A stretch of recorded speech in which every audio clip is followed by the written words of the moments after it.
Imaginez deux pots de tomates, même graines, même jardin, même chaleur estivale.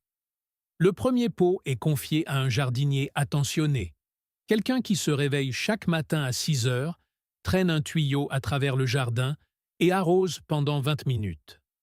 À la mi-journée, la surface du sol est déjà redevenue sèche, comme de l'amadou. Les feuilles s'enroulent légèrement vers l'intérieur. Les racines, sentant le stress, se retirent de la surface. La plante survit, mais elle lutte en permanence. À 3 mètres de là, la seconde plante est différente. Personne ne l'arrose. Pas aujourd'hui, ni hier.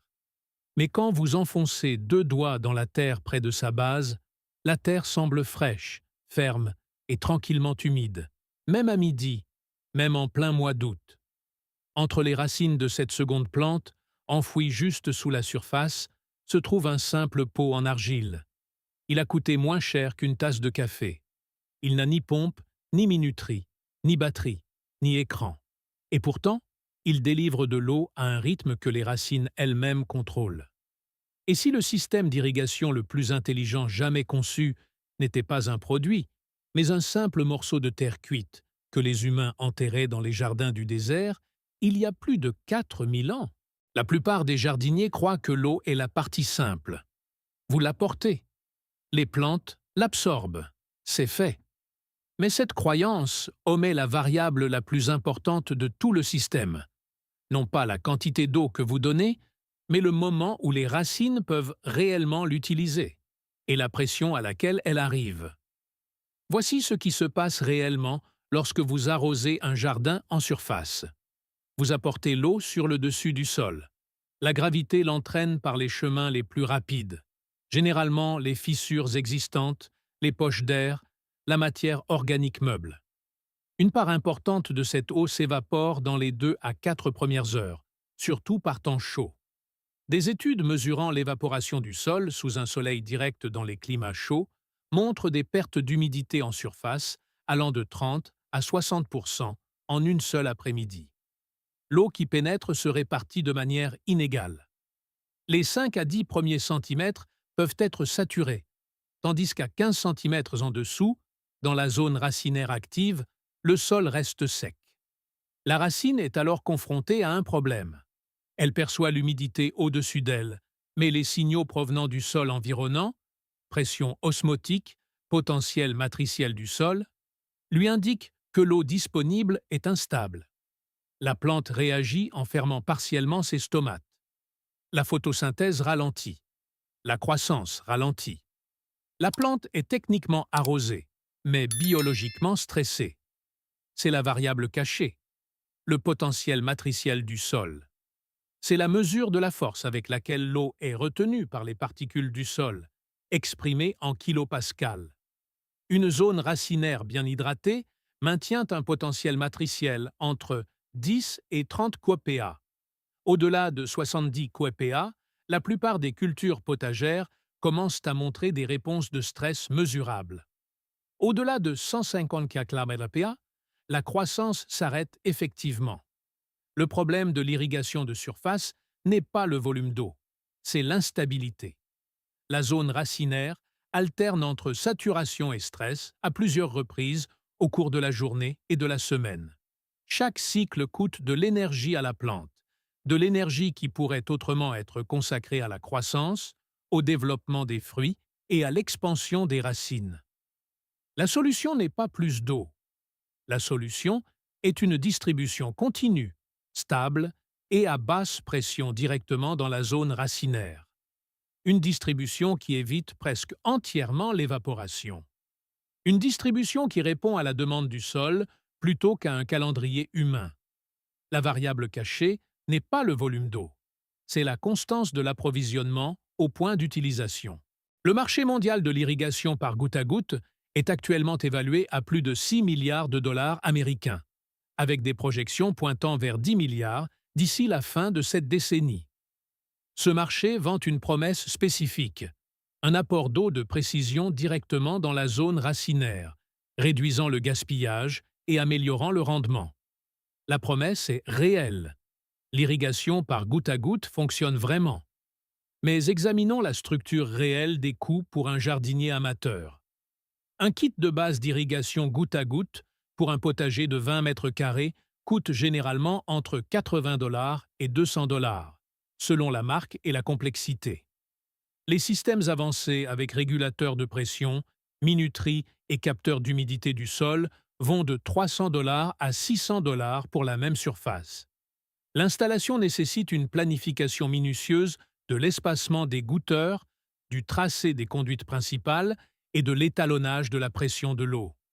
La plupart des systèmes nécessitent également un entretien annuel, remplacement des goutteurs qui se bouchent avec des dépôts minéraux, remplacement des tuyaux qui se dégradent sous l'exposition aux UV et réétalonnage saisonnier des minuteries. Le cycle de dépendance est discret mais réel. Une fois installé, le système nécessite de l'électricité pour les minuteries, des pièces de rechange compatibles du même fabricant et des connaissances techniques pour dépanner lorsqu'une zone tombe en panne. Le jardinier ne lit plus le sol, il lit l'écran. Considérons maintenant l'alternative. Un pot en argile non émaillé, de la taille utilisée pour l'irrigation par Ola, coûte entre 2 $ et 5 $ USD sur la plupart des marchés. Dans les régions où la poterie est produite localement, il peut coûter moins cher. Vous l'enterrez. Vous le remplissez d'eau. Vous vous en allez. C'est l'ensemble du système. Pas de tuyaux, pas de goutteur, pas de minuterie, pas d'électricité, pas de dépendance vis-à-vis d'un fabricant. Aucun coût d'entretien annuel au-delà du nettoyage occasionnel du goulot du pot. Un pot Ola peut desservir une zone racinaire d'environ 50 à 100 cm de rayon.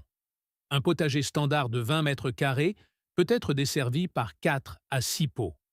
Coût total du matériel, moins de 25 $. Un système qui coûte 10 à 24 fois moins cher ne nécessite pas d'électricité et a démontré son efficacité à travers 4 millénaires d'histoire agricole.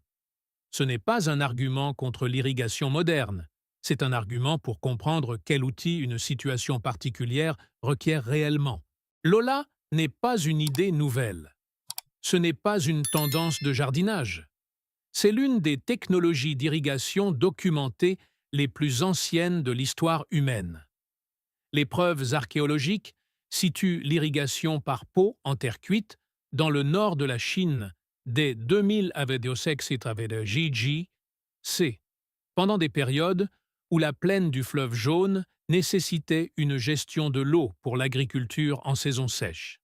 La technique apparaît indépendamment dans les cultures précolombiennes des Amériques, dans l'ancienne Perse et à travers l'Afrique du Nord, particulièrement dans les zones bordant le Sahara, où la conservation de l'eau n'était pas un choix, mais une condition de survie. Le mécanisme n'a pas été inventé par des ingénieurs. Il a été observé.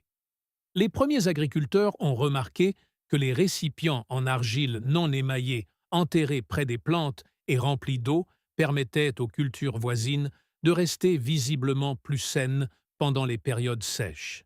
La physique n'était pas comprise en termes formels, mais le résultat a été documenté à travers des générations de pratiques agricoles. Dans les années 1930 et 1940, des chercheurs agronomes américains ont réexaminé le concept.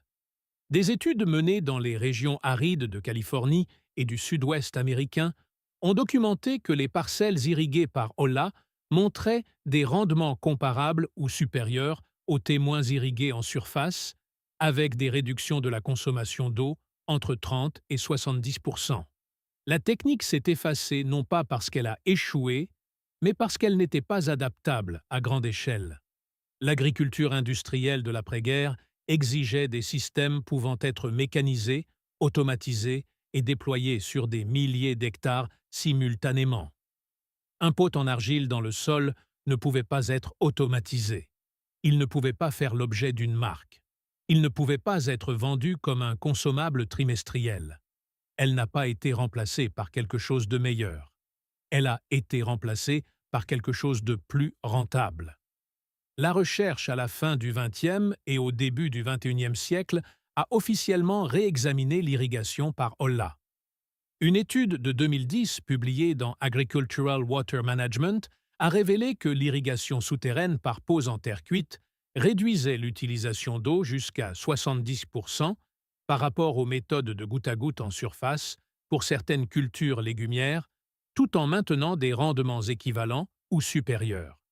Le mécanisme, une fois compris grâce à la science moderne du sol, est d'une élégante simplicité. Pour comprendre pourquoi une OLA fonctionne, il faut comprendre deux phénomènes physiques qui interagissent à la surface de la céramique non émaillée: l'action capillaire et le suintement induit par la succion. La terre cuite non émaillée n'est pas pleine. Sous un microscope, la paroi d'un pot en argile cuite est un réseau de pores microscopiques, des canaux laissés par la combustion de particules organiques dans l'argile lors de la cuisson, et par l'assemblage irrégulier de particules minérales. Le diamètre moyen des pores dans la terre cuite standard varie de 0,1 à 50 micromètres, selon la température de cuisson et la composition de l'argile. Lorsque l'eau remplit l'intérieur du pot, elle rencontre ces pores et commence à y migrer par pression capillaire. L'action capillaire est la tendance de l'eau à se déplacer dans des espaces étroits contre le sens de la gravité, poussée par la force d'adhésion entre les molécules d'eau et les parois des pores. Plus le pore est petit, plus l'attraction capillaire est forte. C'est ici qu'intervient la partie élégante. Le rythme auquel l'eau se déplace à travers ces pores n'est pas constant. Il est régulé par le sol à l'extérieur du pot. Lorsque le sol environnant est sec, son potentiel matriciel est fortement négatif. Il est soumis à une succion importante. Ce gradient de succion entre le sol extérieur sec et l'intérieur rempli d'eau crée un différentiel de pression qui tire l'eau à travers la paroi du pot. Plus le sol est sec, plus le flux est rapide. À mesure que l'humidité du sol augmente et s'approche de la paroi du pot, le différentiel de pression se réduit et le suintement ralentit automatiquement. Le système est autorégulé. La plante ne reçoit pas d'eau selon un calendrier humain. Elle reçoit de l'eau au rythme exigé par le sol environnant. Il s'agit d'un système de rétroaction passif en boucle fermée. Pas de capteur, pas d'électronique, pas d'algorithme, juste de la physique. Cette régulation passive maintient le potentiel matriciel du sol dans une fourchette de 10 à 40 kcal/m autour du pot, la plage optimale pour la plupart des cultures potagères. Les racines poussant vers la source d'humidité constante développent une architecture exploratoire dense près de la surface du pot. La densité racinaire dans la zone active autour des olas est nettement plus élevée que dans les témoins irrigués en surface. Dans certaines études, une masse racinaire 20 à 40% supérieure dans les 30 premiers centimètres de sol. Cela importe, car la surface des racines est directement corrélée à l'efficacité de l'absorption des nutriments. Plus de surface racinaire signifie plus de contact avec les sites d'échange minéral du sol, plus de connexion de filaments fongiques dans les réseaux mycorhiziens et une plus grande capacité métabolique globale de la plante. Il y a aussi un avantage thermique. L'eau à l'intérieur du pot enterré est isolée des fluctuations de température en surface. Lors d'une après-midi chaude, les températures du sol en surface peuvent dépasser 40 degrés Celsius, une température à laquelle l'eau appliquée en surface s'évapore rapidement et où les racines de l'horizon supérieur subissent un stress thermique. L'eau contenue dans un pot en argile enterré reste à une température de 3 à 5 degrés Celsius par rapport à la température ambiante du sol profond, généralement 18 à 24 degrés en été, délivrant de l'humidité à une température que la zone racinaire tolère sans stress. La combinaison de la régulation de pression passive, du maintien d'un potentiel matriciel optimal, de la stabilité thermique de la zone racinaire et de l'architecture racinaire améliorée explique pourquoi les parcelles irriguées par OLA montrent systématiquement une amélioration de 20 à 50% de l'efficacité de l'utilisation de l'eau par rapport au système de goutte à goutte en surface, sans réduction du rendement pour de multiples types de cultures étudiées dans des conditions arides et semi-arides. Liste de matériel. Coût total. 3 $ à 20 $ selon l'échelle. Pot en terre cuite, non émaillée, 15 à 30 cm de hauteur, 10 à 25 cm de diamètre, 2$ à 5$ par pot. Soucoupe en terre cuite non émaillée ou pierre plate pour le couvercle, 1$ à 2$. Cire d'abeille de qualité alimentaire ou paraffine pour sceller le trou de drainage, transplantoire ou bêche. Pourquoi le non émaillé est critique? La céramique émaillée a ses pores scellés par du verre. L'eau ne peut pas migrer à travers. N'importe quelle peau émaillée, quelle que soit sa forme ou sa taille, ne fonctionnera pas comme une hola. Le mécanisme de suintement dépend entièrement de la structure poreuse ouverte de la terre cuite non émaillée. Ceci n'est pas négociable. Étape 1. Seller le trou de drainage. La plupart des pots en terre cuite standard ont un trou de drainage à la base. Ce trou est trop grand et provoquera une perte d'eau rapide et non régulée directement dans le sol, plutôt qu'un lent suintement à travers les parois. Scellez-le complètement à l'aide de cire d'abeille fondue ou de paraffine. Poussez fermement dans le trou et laissez adoucir. Alternativement, une pierre plate et lisse placée fermement sur le trou avant l'enfouissement fonctionne convenablement. Étape 2. Positionnement de l'enfouissement.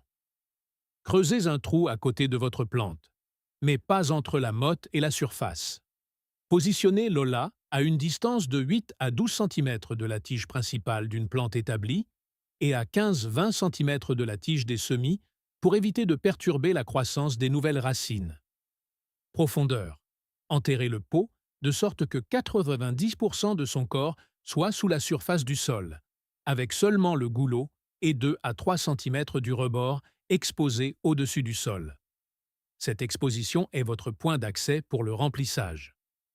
Étape 3. Remplissage et scellage du couvercle. Remplissez complètement le pot d'eau. Placez la soucoupe ou le couvercle en pierre sans serrer sur l'ouverture. Ce couvercle réduit l'évaporation en surface par le goulot ouvert, qui représenterait sinon 15 à 30% de la perte d'eau totale, et empêche la reproduction des moustiques dans l'eau stagnante au niveau du goulot. Étape 4. Espacement pour plusieurs pots. Un pot hola d'un diamètre de 15 cm et d'une hauteur de 25 cm contient environ 2 à 3 litres d'eau et irrigue efficacement un rayon de sol de 40 à 85 cm, selon le type de sol et la température ambiante. Pour les sols sableux, placez des pots tous les 85 cm. Pour les sols argileux lourds, un espacement de 100 à 120 cm est suffisant. Un rang de légumes standard de 4 mètres nécessite généralement 4 à 5 pots. Étape 5. Calendrier de remplissage. Dans des conditions chaudes et sèches, un seul pot se videra en 2 à 5 jours. Dans des conditions plus fraîches ou plus humides, un remplissage peut durer de 7 à 10 jours. Vérifiez le niveau d'eau tous les 2 à 3 jours au début pour comprendre vos conditions spécifiques de sol et de climat, puis ajustez la fréquence en conséquence. Le système hola n'est pas universel, et il est important de comprendre où il est moins performant avant de l'adopter pour des cultures critiques. Premièrement, le type de sol détermine considérablement l'efficacité. Dans les sols très sableux, ayant une faible capacité de rétention d'eau, le rayon de suintement est étroit et se dissipe rapidement. Les sols sableux sèchent vite, près de la surface du pot, ce qui augmente en réalité le débit. Mais l'eau ne reste pas disponible assez longtemps pour maintenir une humidité constante entre le pot et l'extrémité des racines plus éloignées. Dans ces sols, un paillage de surface supplémentaire est nécessaire. Deuxièmement, les holas ne sont pas conçus pour la germination des graines. La zone de suintement est souterraine. Une graine en germination a besoin d'une humidité constante dans les tout premiers 1 à 2 cm du sol, une profondeur que le pot enterré n'atteint pas de manière adéquate. Maintenez un arrosage de surface pendant la germination et les premiers stades des semis. Passez à l'irrigation principale par hola une fois que la racine du semis a atteint 5 à 8 cm de profondeur.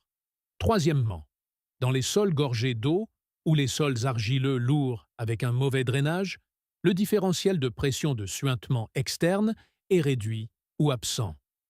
Les OLAS comptent sur la succion du sol pour extraire l'eau. Si le sol environnant est déjà saturé, le suintement s'arrête, ce qui est en fait une caractéristique, pas un défaut. Mais cela signifie que les OLAS apportent peu de valeur dans les sols déjà humides. Quatrièmement, l'échelle. Un pot OLA contient 2 à 4 litres. Pour de grandes parcelles commerciales, cela nécessite une main-d'œuvre importante pour le remplissage. C'est une technique adaptée aux jardins familiaux, aux petits massifs intensifs et aux parcelles communautaires, pas aux exploitations à l'échelle de l'hectare. Le meilleur moment pour installer des OLAS est au début de la saison de plantation, avant le repiquage des semis ou peu de temps après, lorsque les plantes sont encore dans leur phase d'établissement. Les installer à ce stade permettent aux racines de développer leur architecture dès le début, en réponse à la source d'humidité constante. En cas d'installation à côté de plantes établies, celles ayant déjà des systèmes racinaires de 10 cm de profondeur ou plus, l'OLA fonctionne toujours efficacement, mais prévoyez 7 à 14 jours pour que les racines proches du pot commencent à répondre aux gradients d'humidité avant d'évaluer les résultats. Semaine 1 à 2. Phase d'établissement. Le sol autour du pot absorbera l'eau à mesure que le système s'équilibrera avec les conditions du sol environnant. Le pot peut se vider plus rapidement au cours des premiers jours, car le sol sec attire l'eau de manière agressive. C'est normal. Remplissez selon les besoins. Semaine 2 à 4. Réponse de croissance active. Vous commencerez à remarquer des changements dans la posture de la plante et la texture des feuilles. Les feuilles des plantes irriguées par OLA montrent généralement moins de flétrissement à la mi-journée, une texture de feuilles plus ferme en début d'après-midi et une coloration verte légèrement plus foncée du feuillage le plus proche du côté de l'OLA. Ce sont des signes que la zone racinaire maintient une hydratation constante. À partir de la semaine 4, le rythme de remplissage se stabilise. D'ici la 4e semaine, vous aurez un schéma clair de la fréquence à laquelle votre combinaison spécifique de sol, de température et de taille de plante nécessite un remplissage. La plupart des cultures légumières établies dans des conditions estivales chaudes nécessitent un remplissage tous les 3 à 6 jours par pot. En cas de forte chaleur, tous les 2 à 3 jours. Signaux visuels de succès. Passez vos doigts dans le sol à 10-15 cm de la paroi du pot à une profondeur de 5 à 8 cm. Dans un système OLA fonctionnel, cette zone doit sembler constamment fraîche et juste humide, ni mouillée, ni sèche. Lorsque vous finirez par transplanter ou retourner la plate-bande, vous trouverez un réseau visible de poils racinaires fins concentrés autour de la paroi du pot. C'est la preuve directe de la réponse de la plante. Signaux visuels d'échec. Le sol immédiatement à côté de la paroi du pot est gorgé d'eau, tandis que le reste du massif reste sec. Cela indique que le trou de la base n'est pas correctement scellé, libérant l'eau trop vite par le fond plutôt que lentement par les pores de la paroi. Scellez à nouveau et testez de nouveau. Il existe une version du jardinage moderne qui est entièrement transactionnelle. Vous achetez un produit. Le produit fournit un service. Lorsque le produit casse ou devient obsolète, vous achetez son remplaçant. Vous n'avez jamais besoin de comprendre ce qui se passe sous terre, dans le sol, entre le poil racinaire et la molécule d'eau. Le système s'en charge. Vous restez dépendant. L'industrie reste rentable. Et puis, il y a une autre version. Dans cette version, vous comprenez que l'argile non émaillée a des pores, que les pores créent une pression capillaire, que la pression capillaire répond à la succion du sol, que la succion du sol est déterminée par la quantité d'eau que la racine a déjà consommée, que la racine, en consommant l'eau, signale qu'elle en veut davantage, et que le pot, par les lois de la physique, écoute. Aucune électricité requise. Aucun remplacement trimestriel de filtre. Aucune notification d'application vous disant que votre jardin a soif. Ce n'est pas de la nostalgie. Ce n'est pas du primitivisme. C'est la reconnaissance que les systèmes biologiques et physiques, lorsqu'ils sont compris correctement, sont souvent plus élégants et plus efficaces que les substituts techniques. Lola n'est pas en concurrence avec l'irrigation moderne. Elle offre quelque chose que l'irrigation moderne ne peut pas, un système passif et autorégulé qui répond à la demande physiologique réelle de la plante, et non à une minuterie pré-programmée. La survie de cette technique pendant 4000 ans à travers des dizaines de cultures et de climats indépendants n'est pas une coïncidence. C'est une preuve. Le savoir n'a pas été perdu. Il a été rendu encombrant. Dans la prochaine vidéo, nous irons sous terre avec quelque chose d'encore plus simple. Une méthode utilisant du biochar brut et un sac d'inoculants agricoles à 2 $ qui restructure de façon permanente l'architecture de rétention d'eau de votre sol, réduisant les besoins d'irrigation jusqu'à 40% sur une seule saison de culture. Une technique testée en Afrique subsaharienne et discrètement adoptée par des parcelles de recherche universitaires dans le monde entier. But that is for next time. Pour l'instant, enterrez l'argile, remplissez-la d'eau, partez. Il vous suffit de comprendre la couche invisible,